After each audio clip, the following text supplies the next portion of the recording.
Patrick spoke at Enlightening in the past, but that was quite a while back, wasn't it? And then he's back again to tell us about the Wapentake of Wirral.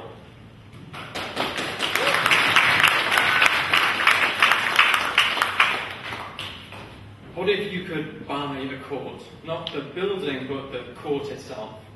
Well, someone did, and for a handful of years in the 1850s, they ran a medieval court as an extortion racket.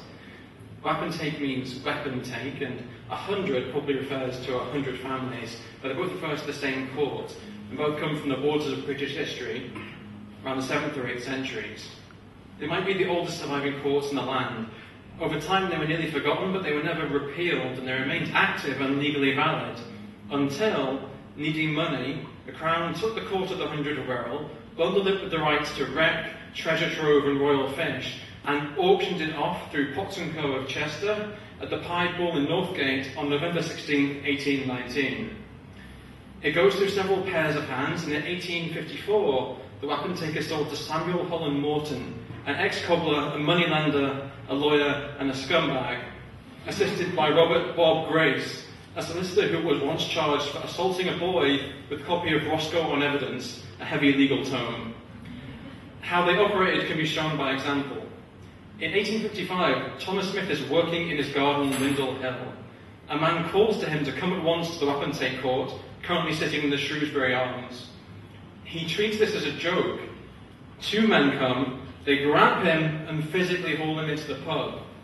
There he finds Morton, Grace, and others sitting and drinking. They tell him he was about to be fined £20, roughly £2,000 in today's money, and they induct him into the court. The Wapentake court can only deal with cases up to 40 shillings in total. That was set in the reign of Edward I.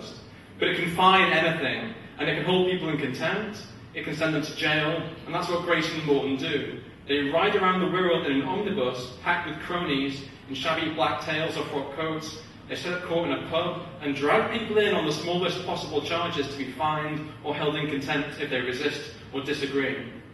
They hunt merchants, travellers and the local rich. Morton has jurisdiction over highways and wastelands. When someone builds a wall he doesn't like, he pulls it down. They take him to court. He wins because he's Lord of the 100 of Wirral. Grace lives near the leaking railway bridge at Green Lane. This irritates him. He orders the company to make repairs, or he will seize the line and arrest the directors. It's not clear if he can actually do this, but it's not clear that they can't, so they repair the line. In 1856, Morton steals this stolen house. A cashier, Robert Wilson, is arrested for embezzlement. He uses the stolen money to buy several properties, one of which is a house on the Wirral. The moment he's convicted, Morton and Grace run to the house, kick out his family and claim the building. The company Wilson robbed wants the houses he bought back. There is another court case, and Morton wins. He gets all the property Wilson bought, including the house he kicked the guy's wife out of. Then Morton meets his match.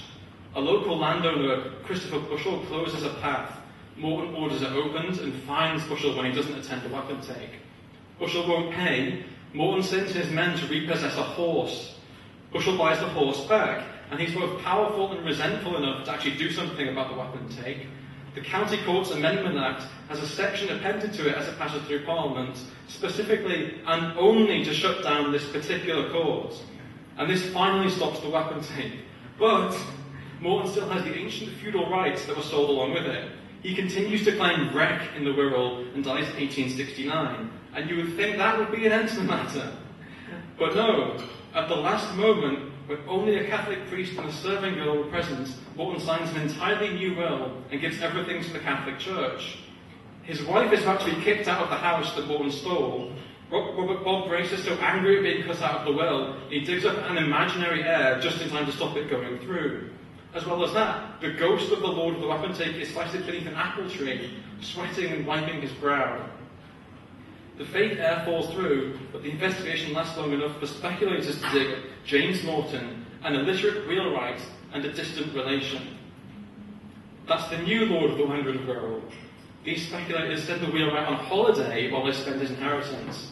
When he returns, nothing is left except the feudal rights, so he goes back to work on his wheels.